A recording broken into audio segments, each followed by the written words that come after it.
எலும்பு சூப்பு பண்ண போகிறோம். அதுக்கு ஒரு குக்கரை அடுப்பில் வச்சுக்கோங்க. குக்கர் சூடாயிடுச்சு, எண்ணெய் சேர்த்துக்கோங்க. தேவையான பொருட்கள்: எலும்பை நல்லா க்ளீன் பண்ணி வச்சுருக்கோம், வெங்காயம், தக்காளி, இஞ்சி பூண்டு பேஸ்ட், பச்சை மிளகாய், மஞ்சத்தூள், மல்லித்தூள், சீரகப்பொடி, மிளகுப்பொடி. இது எப்படி சூப்பு செய்யலான்னு பார்க்கலாம் வாங்க. எண்ணெய் சூடாயிடுச்சு, கட் பண்ண வெங்காயத்தை சேர்த்துக்கணும்.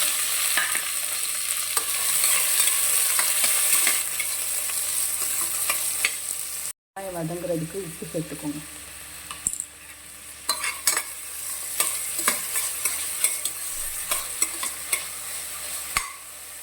இஞ்சி பூண்டு பேஸ்ட் சேர்த்துக்கோங்க. அதையும் வெங்காயத்து கூட சேர்த்து நல்லா வதக்கிடணும்.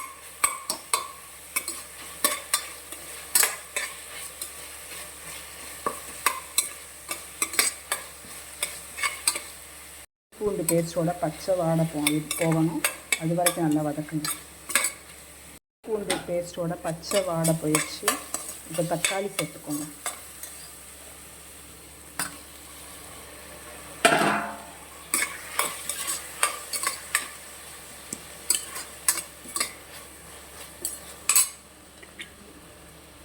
பச்சை மிளகாய் சேர்த்துக்கோங்க. இதையும் நல்லா சேர்த்து வதக்கிடுங்க. தக்காளியோட பச்சை வாசனை போய் நல்லா வதங்கிடுச்சு. இப்போ க்ளீன் பண்ணி வச்சு எலும்பை சேர்த்துக்கோங்க.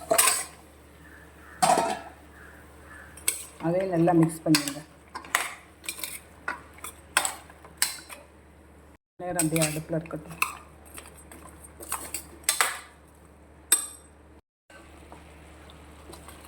இப்போ சூப்புக்கு தேவையான மசாலாலாம் சேர்த்துக்கலாம். மஞ்சத்தூள், மல்லித்தூள்,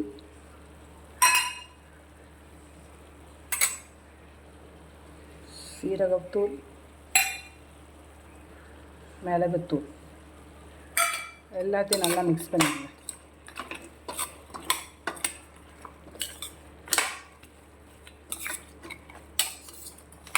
மிக்ஸ் பண்ணிவிட்டு சூப்புக்கு தேவையான அளவு தண்ணி சேர்த்துக்கோங்க.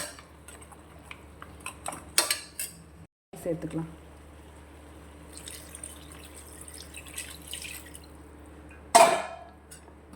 அதையும் சேர்த்து நல்லா மிக்ஸ் பண்ணிடுங்க. இப்போ சூப்புக்கு தேவையான உப்பு சேர்த்துக்கோங்க.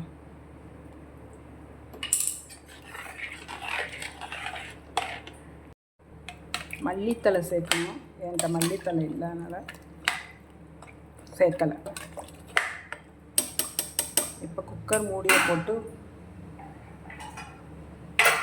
ஒரு 8 to 10 விசில் வரும். குக்கர் மூடியை போட்டு மூடிடுங்க.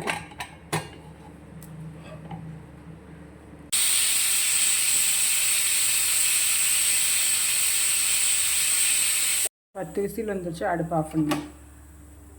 ப்ரெஷர் போயிடுச்சு. இப்போ மூடியை ஓப்பன் பண்ணி பார்க்கலாம்.